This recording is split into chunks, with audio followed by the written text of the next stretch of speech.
ಹೇಳೋದು ಸೆಂಟ್ರ್ ಅವ್ರ ಹತ್ರ ನಾವೇನು ಅವ್ರಿಗೆಲ್ಲ ಗೊತ್ತಿರುತ್ತೆ, ದೇವ್ರಿಗೆಲ್ಲ ಗೊತ್ತಿರುತ್ತೆ. ನಾವೇನು ಬೇಡ್ಕೋಬಾರ್ದು, ಏನು ಕೇಳ್ಕೋಬಾರ್ದು. ಯಾವಾಗ ಒಂದು ಕೇಳಬೇಕು, ನಿಮ್ಮ ಆಶೀರ್ವಾದ ಆಗಿರಲಿ ಅಷ್ಟೇ.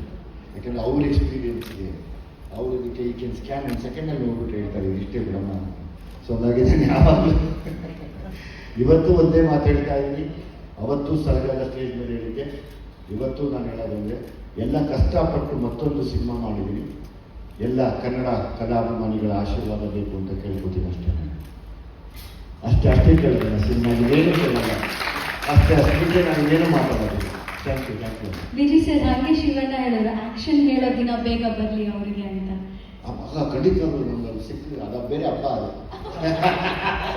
ನಾಡ ಹಬ್ಬ. ಅವತ್ತು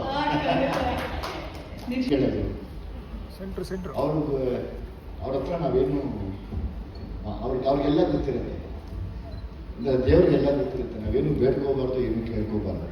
ಯಾವಾಗ ಒಂದು ಕೇಳಬೇಕು, ನಿಮ್ಮ ಆಶೀರ್ವಾದ ಆಗಿರಲಿ ಅಷ್ಟೇ. ಯಾಕಂದರೆ ಅವ್ರ ಎಕ್ಸ್ಪೀರಿಯನ್ಸ್ಗೆ ಇದಕ್ಕೆ ಈ ಕೆನ್ ಸ್ಕ್ಯಾನ್ ಒಂದು ಸೆಕೆಂಡಲ್ಲಿ ನೋಡ್ಬಿಟ್ಟು ಹೇಳ್ತಾರೆ ಇಷ್ಟೇ ಬಿಡಮ್ಮ. ಸೊ ಹಂಗಾಗಿ ನಾನು ಯಾವಾಗಲೂ ಇವತ್ತು ಒಂದೇ ಮಾತು ಹೇಳ್ತಾ ಇದ್ದೀನಿ, ಅವತ್ತು ಸರಗಾದ ಸ್ಟೇಜ್ ಮೇಲೆ ಹೇಳಿದ್ದೆ, ಇವತ್ತು ನಾನು ಹೇಳೋದಂದರೆ ಎಲ್ಲ ಕಷ್ಟಪಟ್ಟು ಮತ್ತೊಂದು ಸಿನಿಮಾ ಮಾಡಿದ್ದೀನಿ. ಎಲ್ಲ ಕನ್ನಡ ಕಲಾಭಿಮಾನಿಗಳ ಆಶೀರ್ವಾದ ಬೇಕು ಅಂತ ಕೇಳ್ಕೊತೀನಿ ಅಷ್ಟೇ ಕೇಳಿದೆ. ಸಿನಿಮಾಗೆ ಏನು ಕೇಳಲ್ಲ, ಅಷ್ಟೇ ನಾನು ಏನು ಮಾತಾಡೋದು. Thank you. ವಿಜಿ ಸರ್, ಹಾಗೆ ಶಿವಣ್ಣ ಹೇಳಿದ್ರು ಆಕ್ಷನ್ ಹೇಳೋ ದಿನ ಬೇಗ ಬರಲಿ ಅವರಿಗೆ ಅಂತ. ಖಂಡಿತ ನಮ್ಗೆ ಸಿಕ್ಕಿದ್ರೆ ಅದ ಬೇರೆ ಹಬ್ಬ, ಅದು ನಾಡ ಹಬ್ಬ. ಅವತ್ತು